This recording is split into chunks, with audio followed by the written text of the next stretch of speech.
In the description below this video, there are links to most of the items used in many of my videos.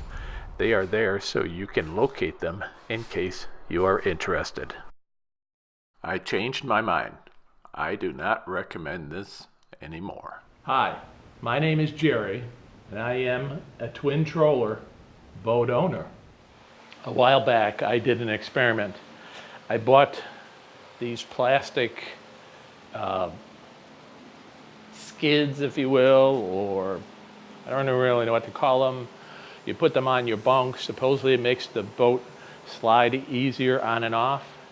My conclusion is the hull of the twin troller kind of sticks to these.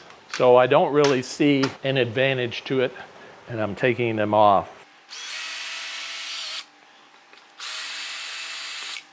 Here they go. I don't know what I'll do with them, but they're not on there anymore. Now, I watched David's videos of how to put the boat on and off the trailer onto the dolly. I think that his way was a little bit cleaner, easier to do.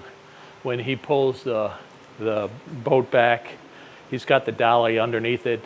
It goes, matter of fact, once it gets out a little bit, he's already got it hooked onto the boat, and then he pulls it back and it rolls right onto the dolly. That seemed to work much easier than what I did, instead of having the nose tip up in the air and all the rest of those things. So you might want to watch his video for how to do some of these things. I think he had a better idea for some of this. What do you do about soft, pesky weeds like Hydrilla? Let me show you something. See these weeds? This is Hydrilla, the scourge of many boaters, as long as it's not extremely thick. You can see it's brown. It's good as it's been sprayed. We try to control the weeds in here. But the twin troller, because these weeds are like spaghetti, cooked spaghetti, soft, it will suck it up inside the propellers of the trolling motors.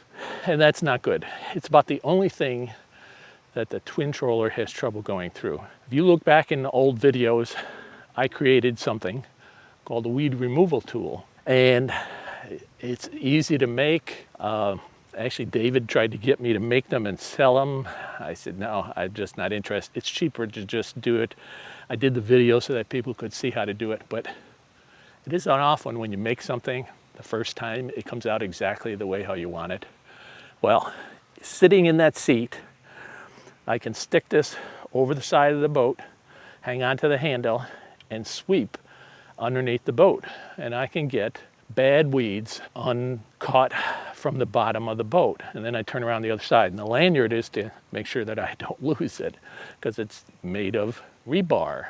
In the video, I tell you all the components to make this. If you have a vise, or if you're creative, you can make this yourself. It's really easy, not very expensive.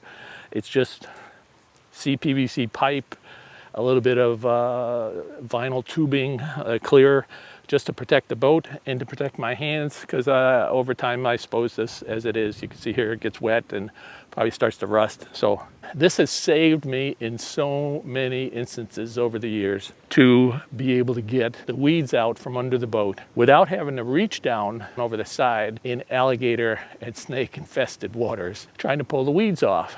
This works right from my seat. I don't have to do anything. So if you're interested, it's called the weed removal tool, and I have a video on it. I don't ever leave the boat without that in the boat. And if I was even fishing here, I would have it in here. Let's make the twin troller quieter and cooler to the tender feet of the other Gerald. Okay, what do you think this is?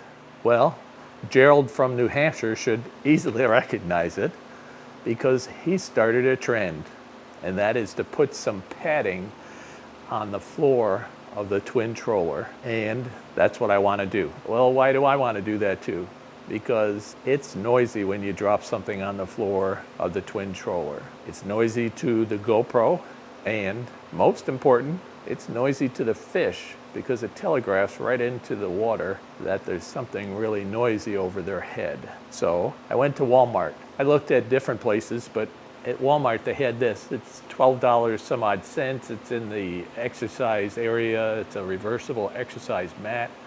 You can see the red side facing the camera, however it's black on the other side. I'm not sure which side I'll keep facing up, but either way I can just flip them over if I don't like it. So what do we have to do to this? I have to take it out of the packaging and then measure the bottom of the twin troller floor. Just take a sharp knife with a straight edge, cut it, and put it in. Now this is a 1/4 inch thick material. This is rounded here on the edges a little, so I don't know how well it will fit, but I don't want to cut it too short because then I can't add to it. So I think I measure this correctly. You're looking at 18.5 inches across. So I'm going to cut this down to be 18 inches across, 18 inches flat across, so to be flat on each side.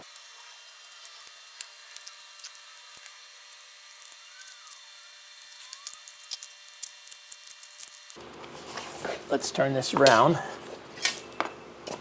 Draw a line. Okay.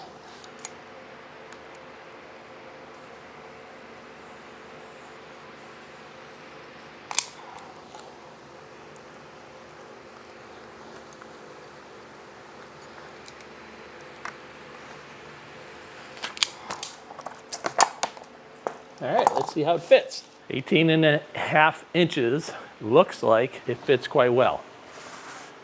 Fits in there, slides just a little bit, but it's not real tight up against the sides. Okay, I'm gonna cut 2 more to 18 inches and 18 inches, and then I'll get back with you. There's no sense of you watching that. You already saw it happen. I do have a point that I need to show you though.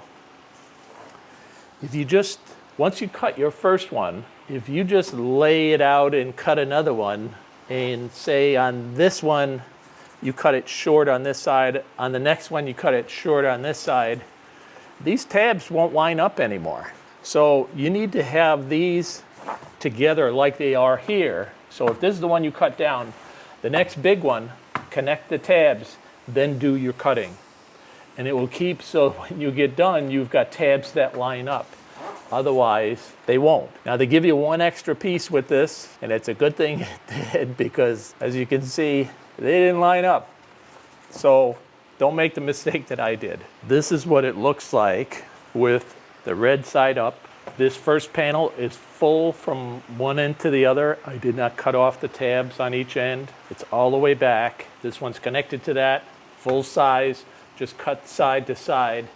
This side is cut at 18.25 inches from this edge of the tab to the edge. This is, pedals are in the farthest rearward position that they can be in. So this can go right up to them. It's the farthest coverage I can get. And this is what it looks like with the black. And this is the black. You can see that it is curled a little bit. That's just from the packaging. I'm sure if I have this out, they will flatten themselves out a little bit better. I don't know which side I like better, but like I said, if I want to change it, all I do is pull them out, flip them over, put them back. Somebody asked in some comments on Facebook, do you glue them in? Do you leave them in? What do you do about dirt or mold on the underside? This is how easy it is to pull them up. All you got to do is leave it up like that. If you were concerned if they were moist under there at the end of the day, let it dry underneath. This is how hard it is to put it back in. And you're done. Well, Gerald from New Hampshire, you had a great idea. I like it. I'm not sure which way I'm going to keep it. I wish I could have found the silver that you had, but this is what I found. And I'm not unhappy with this color either. Thanks, Gerald. Good idea. I hope you liked my video. If you did, in the corner right there, just please subscribe, or give me a thumbs up, or share it with a friend. You can leave some comments below, even questions, or even push that bell down there, and that will give you notice when I've put out another video. Thanks for watching. Bye now.